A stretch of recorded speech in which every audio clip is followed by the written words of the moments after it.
दोस्तों नमस्कार, मैं मौजूद हूं अभी गांव तिलपत में, जो पौराणिक गांव है और मंत्री जी का गोद लिया है।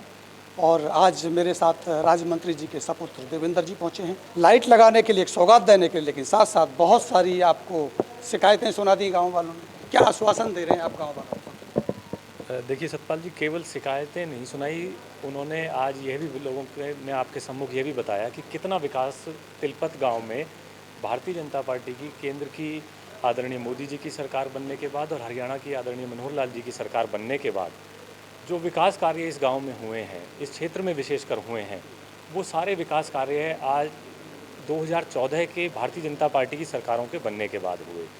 यहाँ पर पूर्व की सरकारों के पास गिनाने के लिए कोई विकास की योजना तक भी नहीं थी।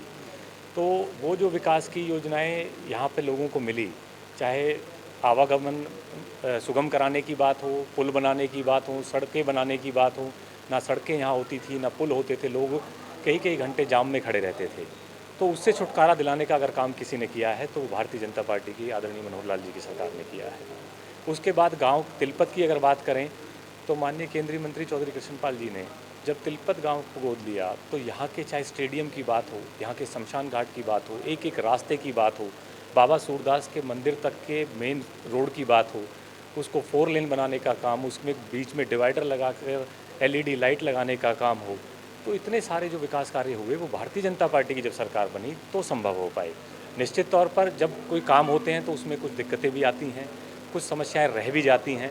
तो आज तो हम यहाँ पर माननीय मंत्री जी ने केंद्र की सरकार से तिलपत गांव और यहाँ की कॉलोनियों को रोशन करने के लिए 1000 LED लाइटों की व्यवस्था केंद्र की सरकार से कराई है, उसका शुभारंभ करने आए हैं। लेकिन यहाँ पर 3 यहाँ पर चौपालें इस सरकार में बनी, उन चौपालों में छोटे मोटे कुछ इश्यूज़ हैं, कहीं कोई छत का कोई काम है, कोई पेंट का काम रह गया। तो देखिए, अपनी समस्या रखने का लोगों का अधिकार है, उन लोगों के ही चुने हुए प्रतिनिधि हैं, तो जो उनकी समस्याएं हैं वो निश्चित तौर पर हमारे समक्ष रखेंगे। और मैंने लोगों को आश्वस्त किया है, जो काम यहाँ पर रह गए हैं माननीय मंत्री जी से रखकर हरियाणा की सरकार के सम्मुख रखवा कर उनका सभी का निवारण कराने का जल्द से जल्द प्रयास करेंगे। और मैं यहाँ पर लोगों का आभार भी प्रकट करने आया हूँ कि एक साथ एकजुट होकर जिस तरह का ये लोगों का आशीर्वाद भारतीय जनता पार्टी और उनके उम्मीदवारों को यहाँ से हमेशा मिलता रहा है, मैं उम्मीद करता हूँ वो आगे भी ऐसे ही दस्तूर जारी रहेगा। आपका बहुत बहुत आभार। देवेंद्र जी, बिल्कुल सही बात कही आपने, लेकिन योजनाएं बहुत आई हैं। एक दो समस्याएं जो मैं आपके सामने रखना चाहता हूं, जो अभी लोगों ने भी रखी थी। जिस रोड से आप आए थे वहां रोड नीचे है, नाली ऊपर है, और इसको लेकर के मैंने कई बार सवाल भी उठाए हैं। ऐसी इंजीनियरिंग को आप क्या कहेंगे? क्यों नहीं आप ऐसे लोगों के खिलाफ कार्रवाई करते जो आपके द्वारा दी गई योजनाओं को सही तरीके से क्रियान्वित नहीं करते? ये कहीं ना कहीं लापरवाही है, इंजीनियरिंग की लापरवाही है। रोड नीचे है, नाली ऊपर है, 2-2 फुट पानी भरा हुआ है, अभी भी आप वहीं से निकल के आए होंगे। इस पे आप क्या कहें?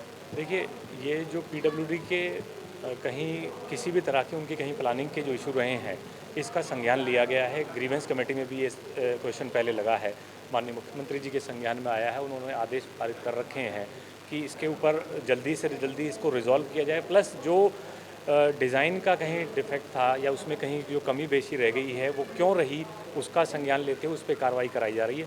और पूर्व में देखिए, आप जिस तरह से चाहे सेहतपुर में भी ये समस्या बहुत बड़ी है, जैसे आज तिलपत में शुरू हुई है, वहाँ पर भी दोनों तरफ नाले बनाकर रोड की वाइडनिंग करके RMC रोड 4 लेन का वहाँ पर भी बनाया जा रहा है। तो सरकार की तरफ से ना ग्रांट की कमी है, ना इच्छा शक्ति की कमी है, माननीय मुख्यमंत्री की तरफ से कोई पैसा देने का कहीं भी कोई कोताही कभी नहीं बरती जाती। लेकिन जो आपने जो विषय उठाया है, निश्चित तौर पर इसके ऊपर संज्ञान लिया गया है और जल्द ही इस तरह की कोई सख्त कार्रवाई इसके ऊपर करी जाएगी। चलिए, बहुत बहुत शुक्रिया जी। सरपंच जी, क्या कहेंगे? इतनी बड़ी सौगात तो आपने दे ही दी, देवेंद्र जी ने बुलाया भी है। जानना ये चाहूँगा, 1000 लाइटें हैं, क्या तिलपत गांव के लिए हैं या वो वार्ड 28 हो गया क्यों थी आपका? अब वार्ड के हिसाब से वार्ड पूरे 28 में लगेंगी। अभी तो ये फिलहाल पुरानी हमने पास करा रखी थी, जो ग्राम पंचायत तिलपत के हिसाब से थी। बाकी जितना भी वार्ड 28 है, सबके लिए हम लाइट लाएंगे, सब कॉलोनियों में लाइट लगवाएंगे। और मैंने विनय नगर और अपना सूर्य विहार के लिए भी अलग से डिमांडें रोडों की दे रखी हैं, वहाँ पे भी एक सभा करेंगे, उनकी डिमांडों को वहाँ हम बताएंगे। अगली योजना क्या ला रहे हैं तिलपत के लिए? तिलपत के लिए बड़ा काम आपने किया है, बातें बहुत सारी रखी गई हैं। आपको क्या लगता है, जितनी मांगे गांव वालों ने रखी हैं, ये गांव वालों की नाराजगी थी या गांव वालों की खुशी थी कि इतना काम हुआ? क्या कहना चाहते? नहीं, खुशी थी, गांव वाले तो खुश थे। ये रोडें जो मैंने आज बताई हैं ज़्यादातर बन चुके थे, ये दोबारा टूट गए हैं, ख़राब हो गए थे 10 साल से, तो उनकी डिमांडें आज दोबारा रखी हैं, तो आज वो भाई ने मानी है। और मुझे पूरा भरोसा है ये हम कराएंगे और मंत्री जी इनको कभी मना ही नहीं करते किसी चीज़ को। चलिए, बहुत बहुत शुक्रिया आपका, आपने बहुत बड़ा प्रयास किया। ये थे मेरे साथ मंत्री पुत्र चौधरी देवेंद्र, जो यहाँ पर पहुँचे थे, तिलपत में पहुँचे थे उद्घाटन करने के लिए। इन लाइटों का 1000 लाइटें गांव तिलपत को दी गई हैं, गांव को रोशन किया जाएगा, इसमें कोई शक नहीं है। लेकिन जो सवाल हमने आज उठाया भी कि जो योजनाएं आपके द्वारा दी जाती हैं, जो यहाँ पैसा भेजा जाता है, यकीनन पैसे की कोई कमी नहीं है, योजनाओं की कोई कमी नहीं है। लेकिन सबसे बड़ा सवाल फरीदाबाद में ये बना हुआ है कि जो इंजीनियरिंग का नमूना है वो वाकई देखने के लायक है। एक इस तरह की इंजीनियरिंग यहाँ हो रही है, क्यों ना इस इंजीनियरिंग के खिलाफ भी ये आवाज़ उठाएं। अगर ये यहाँ बहुत सारा पैसा दे सकते हैं तो क्यों नहीं अपनी फरीदाबाद की इंजीनियरिंग को सुधारा जा सकता है। वो मसला जो तिलपत का था हमने उठाया कि 2-2 फुट पानी भरा हुआ है, रोड पक्का बन गया है क्योंकि रोड नीचे है, नाली ऊपर है। निश्चित रूप से देवेंद्र जी ने इस पर अपना पक्ष रखा है और उन्होंने आश्वासन भी दिया है कि इस पर कार्रवाई करेंगे। हमारी नज़र बनी रहेगी और भी खबरों के लिए आप जुड़े रहिए मेरे साथ, तो देखते रहिए सत्य ओंकार। अभी लेते हैं इजाज़त, नमस्कार।